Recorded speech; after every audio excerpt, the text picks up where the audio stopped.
Party कार्यालय पर हम लोगों का जो बैठने का निर्णय किया है, ये पार्टी को स्ट्रेंथन करने के लिए सबसे अच्छा काम है। कई बार आप लोगों की ये राय बनती होगी कि आजकल लोग कम आते हैं, हमें इससे कोई लेना देना नहीं। हम पार्टी के जिम्मेदार उन कार्यकर्ताओं में से हो जिनमें से निकल के हम आए, चाहे वो 5 आते हैं या 25 आते हैं। अगर वो अपनी समस्या लेकर जयपुर में आते हैं तो उनके काम में मदद करना हमारा दायित्व बनता है और इस व्यवस्था को भीड़ से जोड़ करके नहीं देखना चाहिए। कुल मिलाकर अब जो है शिकायतकर्ता कम आ रहे हैं और इसका कारण है कि निरंतर एक सिस्टम बन गया, क्योंकि संपर्क पोर्टल भी हमारे यहाँ बन गया, उस पर भी शिकायत चली जाती है। जिलों के अंदर प्रभारी मंत्री जो हैं वो जब जाते हैं तो रात्रि चौपाल भी लगाते हैं, तो वहाँ जिलों के अंदर भी सुनवाई होने लगी हर महीने। और हर मंत्री 4 दिन सोम मंगल बुध भी अपने निवास पर जो है निरंतर सुनवाई करता है। इस कारण से चारों तरफ से जन सुनवाई होने के कारण शिकायतें हैं वो धीरे धीरे कम हुई। सुरेंद्र पाल टीटी को आप याद रखिएगा। मैं इन्हीं से चर्चा को शुरू करूंगा। उससे पहले दौसा से हमारे साथ घनश्याम शर्मा जी जुड़े हैं, उनसे बात कर लेते हैं। घनश्याम जी, क्या है आपकी राय? मेरी राय ये है जी कि जैसे कि ये जनता की जो ये कार्यकर्ता का दरबार लगाया जाता है, ये हालांकि सरकार की सोच सही है जी कि कार्यकर्ता को लगे कोई भी जो समस्या है उनको बताना, परंतु मैं ये कहना चाहता हूँ कि जो जैसे जिले का जो प्रभारी बनाया जाता है। जी सुन पा रहे हैं, आपको बताएं घनश्याम शर्मा जी। लगता है कॉल डिस्कनेक्ट हो गया। सुरेंद्र पाल टीटी मेरे ख्याल से हकीकत से वाकिफ नहीं है, वरना कलेक्टर एसपी कॉन्फ्रेंस में इस तरह के सवाल खड़े नहीं होते। उनको पता नहीं कौन सा कार्यकाल याद है जब कलेक्टर एसपी रात्रि चौपाल भी लगाते हैं और लोगों के काम भी हो जाते हैं। बहरहाल मंत्री दरबार पर लौटेंगे और बात करेंगे।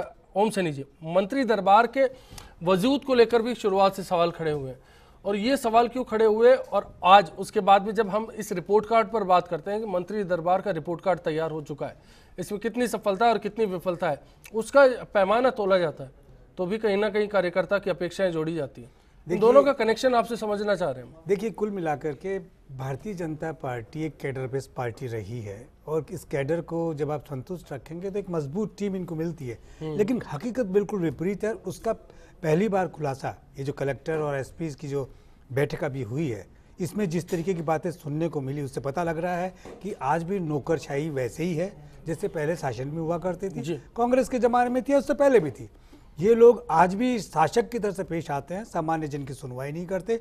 और यही सारी बातें सामान्य रूप पर जितने भी कार्यकर्ता यहाँ पर भारतीय जनता पार्टी के दफ्तर में आए हैं, उनका भी यही सब सोच रहा है, जो धीरे धीरे सामने आता है। हालांकि चूंकि वो बड़ा अनुशासित कार्यकर्ता है, उस तरीके से नहीं भी करता जिस तरीके से बाकी पार्टियों में बिखर जाता है। तो ऐसे में ये संतुष्ट हो रहे हैं मुकेश जी, मुझे ठीक नहीं लग रहा।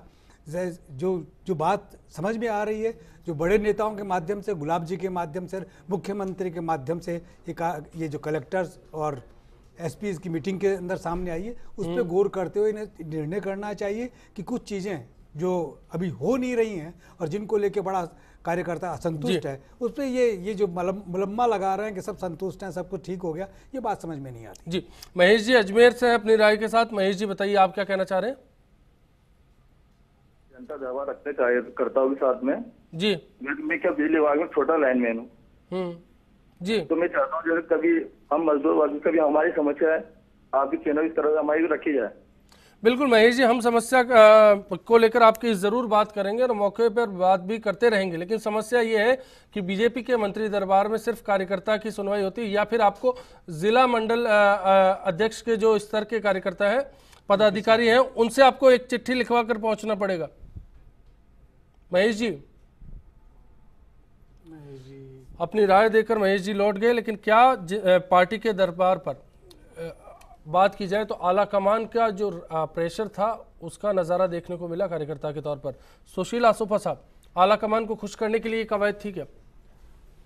आला कमान का जो देखिए, हमें तो समाचार पत्रों से मालूम पड़ा कि आला कमान पे कार्यकर्ताओं ने शिकायत की कि हमारी सुनवाई नहीं हो रही है जी, हमारे इश्यूज पेंडिंग है। हमने दिन रात एक करके पार्टी के लिए भाग दौड़ की। हमारे तो प्रदेशाध्यक्ष सचिन पायलट साहब ने अभी 4 दिन पहले एक प्रेस विज्ञप्ति जारी की और सलाह दी है सरकार को कि आपके वरिष्ठ कार्यकर्ता भी इंतज़ार कर रहे हैं और संवैधानिक बहुत सारे ऐसे निगम आयोग बोर्ड हैं जिनका पूरी तरह से गठन होकर के वहाँ अध्यक्ष उपाध्यक्षों की नियुक्ति नहीं हुई है। तो जो चिंता ये नहीं कर रहे हैं वो चिंता कांग्रेस कर रही है इनके कार्यकर्ताओं के लिए। एक बात, पहली बात तो जी, और दूसरी बात, कोई बात नहीं, तो हमारी चिंता तो आप करिए मत, हमारे को तो परिणाम दे दिया सरकार ने, आप तो अपनी चिंता करिए, जनता ने हमें तो परिणाम, स्थायी रूप से आप अपनी चिंता करिए। दूसरी बात मैं देखिए, मैं इसमें एक दूसरा पहलू आपके माध्यम से कहना चाहूंगा जी जी कि हम इस पूरी चर्चा को उन 3300 एप्लीकेंट्स के इर्द गिर्द जो घुमा रहे हैं, उससे हम उन 3,30,000 नागरिकों का जो भरतपुर, बीकानेर और उदयपुर संभाग के जी राजस्थान के नागरिक हैं, उनके साथ भी हम न्याय नहीं कर रहे हैं। या तो आप उसके लिए अलग चर्चा करें। उन 3,30,000 का कोई अता पता नहीं कि उनके कितनी सॉल्व हो गई, कितनी सॉल्व नहीं हुई। सरकार कहती है सुगम पर डाल दिया सबका डाटा। अच्छा, एक बात और बात, आखिरी बात, सुगम पोर्टल पर है उसका डाटा। सुगम पोर्टल पे तो आप जाइए, सब पता लग जाएगा कि वो तो मारे फिर रहे हैं। और वो अखबार, वहाँ के अखबारों में जो मीडिया के सामने आती है, मैं तो आप गए होंगे, आप बता दीजिए, सुगम पोर्टल पर आप गए होंगे, बता दीजिए आप क्या हाल है। मैं तो इंटरनेट पे उन्होंने क्या डाल रखा है कि साहब 1 लाख इतनी एप्लीकेशन तो रिपीट हैं, ठीक है। अब उसकी कौन आरटीआई में जाए, आरटीआई तो छोटी सी चीज की सरकार में नहीं मिलती है। मैं यही बात कर रहा हूँ, विपक्ष की भूमिका आपकी है, आपकी पार्टी निभा सकती है इस पर, सरकार को आईना दिखाना काम आपका है। हमने साहब खान के मामले में, न कोई विजन है इनका, न इनके पास कोई, इनका काम केवल एक बचा है कि सरकार की आलोचना करना, और सुबह से शाम तक इनके सारे नेता इसी काम में लगे, कोई सकारात्मक सोच इनकी है। आप तो मैं ये कहना अचीवमेंट के नाते से जो राजस्थान का ढर्रा बिगाड़ के गए उसको हम पटरी पे लाए, सरकार चल पड़ी है।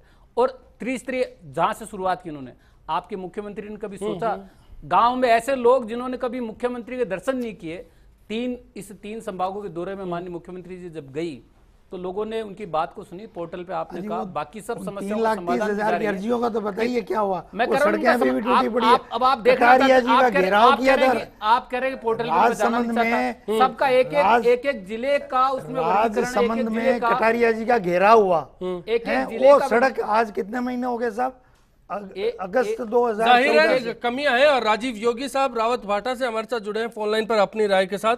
क्या बीजेपी मुख्यालय पर जनता दरबार सही है? राजीव योगी साहब आपसे जानना चाहेंगे।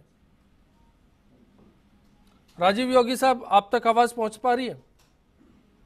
लगता है कॉलर से संपर्क टूट गया। अनिल जी, पार्टी के दफ्तर पर इस तरह की जो आयोजन है क्या ठीक है, मंत्री दरबार खास तौर पर?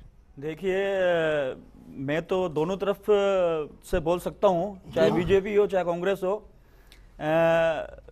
आज से पहले तक जो इस तरीके का कोई भी कार्यक्रम नहीं हुआ है, जैसे कांग्रेस में भी मैंने देखा जन सुनवाई जो दरबार लगा है, तो मेरे हिसाब से एक अच्छा कदम है। अगर कार्यकर्ताओं को ये सेटिस्फाई कर पाते हैं तो उस दौर में मुख्यमंत्री हर सोमवार मिला करते थे आम लोगों से पार्टी।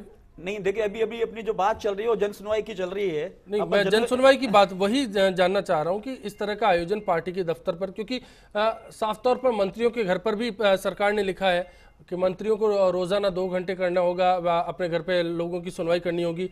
पार्टी की तरफ से, सरकार की तरफ से लिखित आदेश फरमान उनको जारी हुआ है।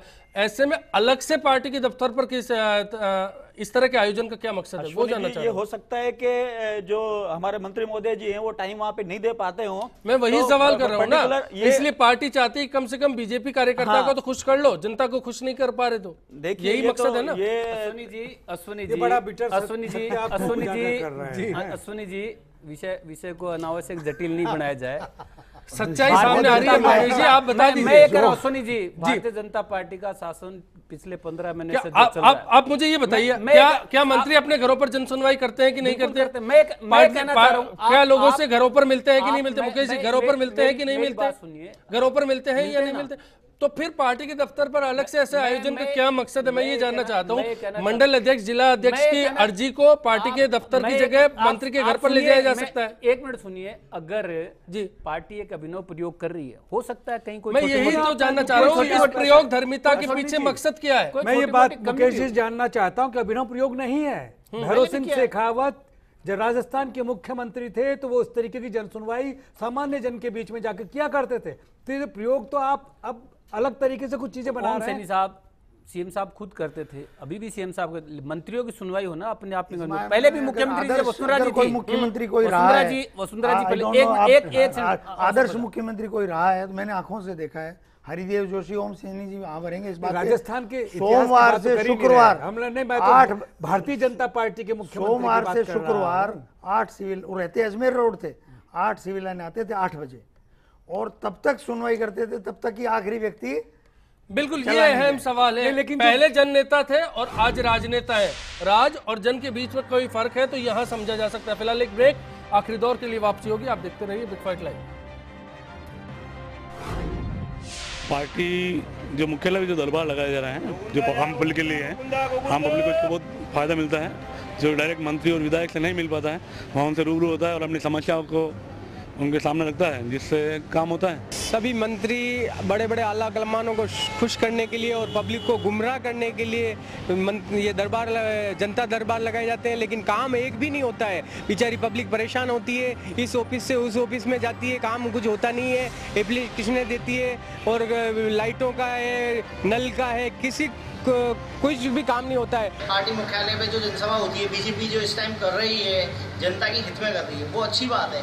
लेकिन जिस तरह जनता अपनी समस्या का मैं गवर्नमेंट के पास पहुंचा रही है, जनसभा हो रही है, उसके प्रति अगर गवर्नमेंट अगर सख्त से अगर उन पर ध्यान दे, जो समस्या जिस तरह सुनती है, 80% समस्या आज भी समस्या ही बनी रह गई हैं। अगर उनको उन पर ध्यान दिया जाए, गवर्नमेंट सही तरह से उनको की जो समस्या है उनको सॉल्व किया जाए, तो हो सकता है बहुत कुछ अच्छा हो।